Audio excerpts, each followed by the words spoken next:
Meantime, Intel shares dropping as its innovation event kicks off. The recently outperforming semi posting its worst day since June. CEO Pat Gelsinger speaking with CNBC about some big hardware announcements. Christina Partsinevelos has more on the call and all of it. Christina. Well, he actually started the event with some push-ups on stage, and then afterwards he went to, this is the CEO, Pat Gelsinger, he proceeded to give a demonstration on a laptop and create a Taylor Swift-like song. And the point of that was, and I know everybody's distracted by now by the video, but the point of demonstrating with the laptop is that Intel wants to bring AI to PCs. That was the big message with this latest innovation, more of a developer conference. And what he did say is the Intel Core Ultra processors, that's the name, they're going to have AI capabilities in PCs like with Dell or HP as soon as December 14th, with next generations available in 2024 as well as 2025. So it seems like they're on track.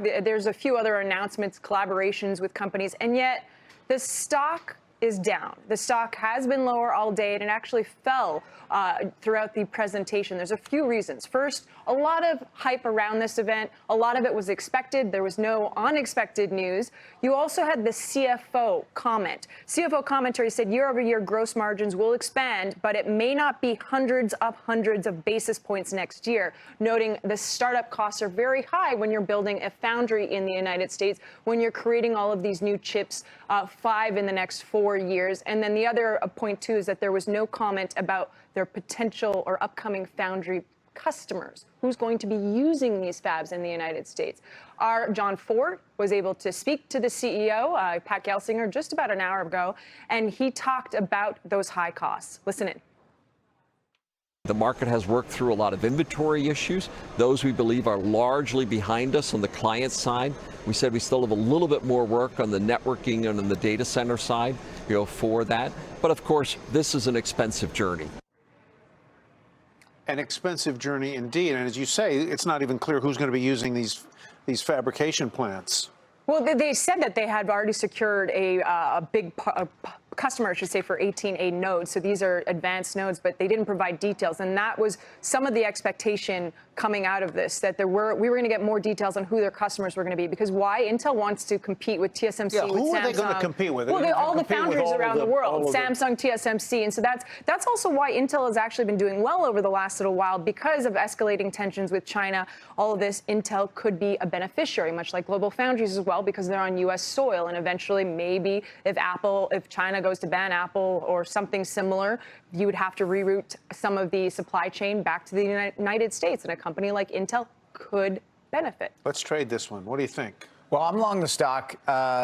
It's only Intel could trade down when talking about AI. I mean, it really does seem to be a disappointing dynamic. The fact that they are getting stuff out there for the holidays. I mean, whatever that means. It's not like you're looking for one of these under the tree. There are corporates that are out there that are saying they're actually using the new Intel chips in their large language models, including Alibaba, who's out there, who clearly was making these comments at the event. If you think about the things that are going on in this country, including strikes and whatnot, and you think about this administration's build at home or nearshoring dynamics, this is a reason to be supportive of Intel. The amount of government support for a lot of the capex they will need, we've already heard all about it. We knew Intel was going to be spending this kind of money. I'm surprised at this reaction because, frankly, the amount of capex that they've already talked about over the last year is something that shouldn't surprise people. Karen? Well, I mean, if you look at what the semiconductor index has done versus the stock has really done well. To your point, I think it has to be because of their U.S.-ness. But I don't know. I just feel like the stock is cheap. But it has been cheap for a while. I think I would rather buy it higher after they've sort of proven and gotten their mojo back. To me, it's not dissimilar. The business isn't the same, but as IBM. You're sort of show me mode. Yes. You're from Missouri there. It's just apparently, yes. Apparently. Mike Coe. Yeah, so we don't happen to own Intel, but I will say, kind of to Tim's point, I mean, this is a company that was on the wrong track, and they're on the right one now. Pat Gelsinger is a technologist. He is an electrical engineer. The company started to basically fall back relative to its peers when, no offense to Bob Swan necessarily, but you have to innovate continuously. And that's, I think, what they're trying to do right now. And I think, as far as the relative performance versus the semiconductors, we would expect it actually to start seeing a little bit of outperformance simply because it underperformed for such a long time.